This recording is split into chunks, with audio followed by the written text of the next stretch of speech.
এখন এটা করছি আমরা, ইসলামী আন্দোলন করছি। যদি বের করি তো আমরা বের করে দেব, আমাদেরকে বের করবে কি, আবার আমরা বের হয়ে আসবো কেন? এটা দেখুন যে সমঝোতা এখনো হয়নি কমপ্লিট, তাই বলে ওরা করে ফেলছে বলে এক বাক্স বলে ওরাই করছে।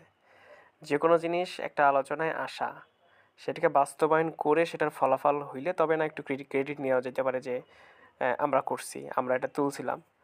মানে কিন্তু ইনি যেভাবে কথা বলতেছে পুরোটা অহমিকা, দাম্ভিকতা এবং ইসলামের মধ্যে অনৈক্য সৃষ্টিকারী এই এনার নাম কি, ফজলুল ফজলুল করিম। হ্যাঁ, একে আমার মন চাচ্ছে আসলে কী যে বলবো, কিন্তু আমি বলতে পারছি না। বাকি হুজুর আলেম মানুষ, সম্মান দিয়েই কথা বলতে হবে, কিন্তু ইনি ইসলামের জন্য ক্ষতি করতে যাচ্ছেন।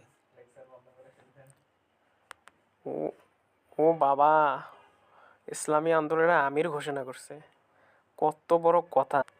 তো ঘোষণা করে কি চুল ফেলছে, এখনও তো কিছুই হয় নাই, এখনই দৌড়াদৌড়ি করতেছিস, পিপিলিকার মতো লাফাচ্ছিস। মানে কী রে ভাই, সমস্যা কী তোদের?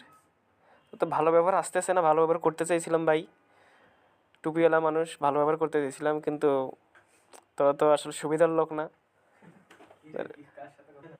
কাজী আমি মনে করি ওরে বাবা, উনি নাকি বের করে দিবে, নেও ঠেলা।